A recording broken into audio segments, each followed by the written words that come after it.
نرجع لعم عمرو ستانلي. انا لقيت عمرو ستانلي في العيد كده بيقول لي ايه؟ بيقول لي ما دريتش انه في قرار اصدروه سلطات الانقلاب بتركيب عدادات كهرباء لدور العبادات اللي هو الكنائس والمساجد. قلت له خير والله، يعني المسجد والكنيسة هيبقوا فيهم عدادات؟ قال لي اه. قلت له حلو، ده بقى قرار انهم كده هيسيطروا على دور العبادة. قال لي هو شوف القرار ده ظاهره الرحمة وباطنه العذاب. قلت له ليه؟ قال لي ان القرار الاخطر ده اخطر قرار خده الانقلاب لحد دلوقتي.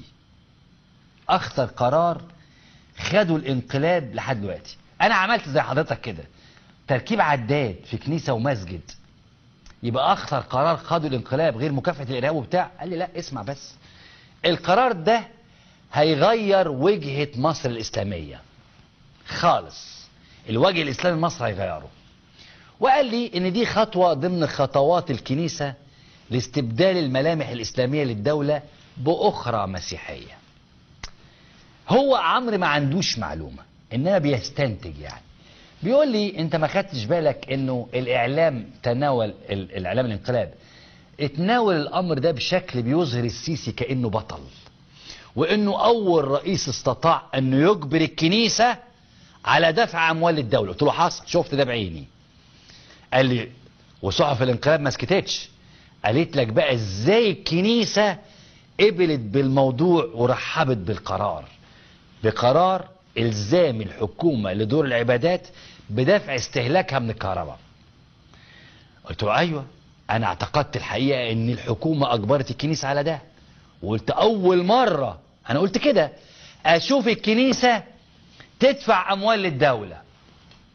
بقى عمرو قال لي لا انت طيب قوي، انت راجل طيب، انت راجل بيومي كده. بيومي دي طريقة على فكرة. قلت له ايه المشكلة؟ قال لي لا، الموضوع ده حقيقته مش زي ما انت شايفها كده. الموضوع ده جاب اقتراح ومباركة من توادرس، والبعض ممكن يظن ان الامر فيه مبالغة نتيجة القرار، لكنه في الحقيقة قرار الهدف منه اولا، خد بقى اسمع بقى عشان ايه تعمل زي ما انا عملت كده. ايه اللي اخطر قرار اصدرته سلطات الانقلاب؟ الله، دي اصدرت 30,000 قرار نيلة. قال لي لا، ده الاخطر، قرار ادخال العداد جوه دور العبادة هدفه اولا وقف بناء المساجد. صح. ليه بقى؟ هتيجي تبني مسجد يقول لك لازم تقدم على العداد، ما يوافقولكش على العداد. اذا الاول كان هلهلية كده، اللي معاه قرشين محيرونه يعمل مسجد، اللي جاي من الكويت وعايز يعمل حاجة يلا يعمل مسجد. لا، دلوقتي هتيجي تمضي على مسجد يقول لك قدم على العداد، تروح تقدم على العداد مفيش، ما عنديش يا معلم. كان فيه خلص. ثانيا يا عم عمرو قال لي ثانيا ده المساجد اللي هتنشأ. ثانيا بقى في مساجد هتتقفل، اغلاق جزء كبير من المساجد. الله، ايوه صح، ما هي المساجد اللي موجودة دلوقتي مفروض توفق اوضاعها وتقدم على عداد. فعلا تيجي تقدم بقى يقول لك المسجد ده مش عاجبني، مش هديله عداد. وقال لي ده مخطط اصلا. قلت له ازاي يا عمرو؟ قال لي الاتي، الكنيسة توادرس، يعني سيبك من الكنيسة دي دار عبادة يعني، انما بتكلم على توادرس، مخطط توادرس. الكنيسة بتهدف انها بيجي لها اموال من بره مصر، اموال المسيحيين، المواطن المسيحي العادي اللي بيدفع عشور او بتاع للكنيسة، فبيجي لها ده دون رقابة من الدولة على الاموال دي. تبرعات وحجم الانفاق هو اللي بيخلي الكنيسة مستعدة انها تدفع مصروفات المرافق لمصر كلها، مش للكنائس بس، لمصر كلها. وسبق قلت لكم في حلقات هنا الكنيسة دخلها قد ايه، في انها هي الكنيسة ممكن تدفع كل ده في سبيل تحقيق مشروعها في تغيير هوية الدولة وللتبشير واغلاق مساجد في مصر واغلاق كل ما هو اسلامي. قلت له انت بتتكلم جد؟ قال لي والله بكلمك جد. تعالى بس نبدأ بالسؤال، مين اللي هيدفع تمن الكهرباء بتاع المسجد؟ يا عم المسجد ده استهلك 600 جنيه كهرباء، مين اللي هيدفع؟ الإجابة الأوقاف. برافو عليك. طيب مصر فيها أكتر من 200,000 مسجد وزاوية تابعة للأوقاف. حلو قوي. ده هيتحمل على ميزانية مين؟ الأوقاف. هيبقى عبء تقيل على الأوقاف. قلت له عندك حق. قال لي إن معروف إن الأوقاف الإسلامية دخلها 1% من الأوقاف، ودخلها بالنسبة للأموال اللي بتيجي للكنيسة 1%. لو قست الاثنين هيطلع الأوقاف الإسلامية يا عيني دخلها 1% بالنسبة للأموال اللي بتتدفق على توادرس، اللي بتخش دون رقابة على الإطلاق من الدولة. ساعتها الأوقاف مش هتقبل ضم أي مسجد ليها. صح كده؟ أنا ليه أقبل ضم مسجد هدفع له كهرباء وزفت ونيلة ومية، حتى لو كان المبنى ده من فاعل خير، بحجة إن الأوقاف هتقول لك إيه؟ أنا مش هقدر أتحمل أي أعباء. قلت له تصدق فعلا؟ طيب إيه تاني يا عمرو؟ قال لي ثانيا الأوقاف هتغلق آلاف المساجد بعد كده والزوايا، بحجة ان في مساجد قريبة. عارفين القانون بتاع الصيادلة انه ممنوع تفتح صيدلية جنب صيدلية الا على بعد مش عارف قد ايه. هيبقى نفس القصة، لن يسمح ببناء المساجد كده هميوني، لا، هيبقى في اشتراطات بقى ما تبقاش قريبة من بعضها. ليه؟ عشان اقلل الانفاق والاعباء المالية اللي عندي، وبكده يكون اتحقق هدفين. قلت له ايه هم يا عم؟ قال لي اول هدف هو وقف بناء المساجد. صح. طب تاني هدف؟ قال لي تقليل العدد الموجود منها. قلت له صح. قال لي ايه رأيك بقى ان ده ولا احتلال في مصر منذ دخول عمرو بن العاص لحد النهاردة قدر يعمل الحركة دي، انه يقلل عدد المساجد وانه يقفل مساجد. قلت له ده انت رهيب. قال لي مش انا اللي رهيب، قال لي ان اللي عمل القانون ده هو ابليس نفسه. انا بقول له ابليس نفسه، قال لي لا ده ابليس زمانه بيلطم بيقول يا ريتني كنت تبع السيسي.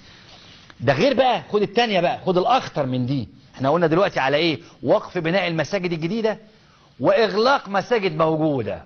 ده كل ده بسبب العداد. شوف انت اول ما قلت لك كده في الاول خالص زمانك قلت الراجل ده بيهجص. عداد ايه اللي هيوقف؟ ما ايه الاخطر في العداد؟ اهو هيوقف مساجد ويقفل مساجد. قال لي خد الاخطر بقى. هيقلل عدد الدعاة والائمة. ما هو انا عندي عدد محدود مش هقبل بقى. يبقى كده هيقل فكرة ان انا كل اللي بيطلع من الازهر يجيني، كل اللي بيطلع من الازهر بوظفه. لا، ما عنديش مكان يا ريس، ما عنديش مكان، لان هم هيتحصروا في كام الف مسجد عليهم ناس اوريدي شغالة يعني مقيمين شعائر وبتاع، وبالتالي اللي جاي جديد انا ما اعرفوش، ماليش دعوه بيه. ما انا هقلل المساجد وهقلل بنى المساجد وهقفل المساجد، يبقى هقبل الناس توظفوا ازاي؟ وبكده لما يقل عدد الناس اللي خريجة الجامعة الازهر، لما يقل قبولهم في وزارة الاوقاف، بالتالي هيبقى يقل عدد الطلبة المقبولين او اللي هيدخلوا كلية اصول الدين. يا ابن اللعيبة يا عمرو، ما هو انا عايز في الاخر 50 واحد، ليه اطلع 1000 واحد؟ خلاص خليهم 50 من هناك من المصدر يعني. وبكده اللي هيتخرج من الطلبة بتاعت اصول الدين دي اللي فاكر نفسه هيشتغل امام او خطيب، خلاص يا معلم مع السلامة، كان فيه وخلص. وهو بيقول لي كده هيقلل الالتحاق بالكلية دي، وبكده يكون غرضهم الاول اللي هو ايه؟ انه سهل تحصيل، سهل التعين بتاع كامام مسجد، عدد المساجد قل مع السلامة، بناء المساجد وقف مع السلامة. ساعتها مش هيكون في اي شغلة ليهم، وهيكون الهدف الاول من الالتحاق بالكلية دي اصبح غير متوفر من اساسه. الخطة دي هدفها ايه بقى؟ اسمع بقى معايا. عدد الدعاة اللي هقبلهم هيقل، وبالتالي عدد الملتحقين بالكلية دي هيقل. الناس بتخش الكلية عشان عارف انه لما يتخرج هيشتغل امام وخطيب. طب انا بقى عارف ان انا لما اتخرج مش هشتغل، اخشها ليه؟ يبقى مش هخشها. يبقى دي خطوة اولى لالغاء التعليم الازهري، وبالتدرج يعني يبتدوا بقى سنة ورا سنة لحد ما يختفي اللي بيخشوا الكلية دي اصلا، خلاص ما بيتعينوش، هيخشوها ليه؟ وبالتالي التعليم الازهري يخف. وزي ما ظهرت نتيجة الثانوية العامة الازهرية اللي كانت السنة دي لو انتوا فاكرين 28%، ودي كانت المرة الاولى منذ انشاء التعليم الازهري، اللي هي في الاصل كانت متعمدة وجت بأوامر سيادية. ليه؟ لان اللعب على الهوية وتبديدها اصبح امر حتمي ضمن خطة السيسي توادرس. السؤال بقى دلوقتي، اللي عمرو بيوجهه للسيسي، هل يجرؤ السيسي على فرض رقابة مالية وأمنية على الكنائس؟ ولا الكنيسة دي دولة فوق الدولة؟ أو إن الهلال بيتضرب بالشلوت بينما الصليب يصيب كل من يقترب من كنز يسوع؟ ده كان الحوار اللي بيني وبين عمرو، واللي سألته كمان يعني.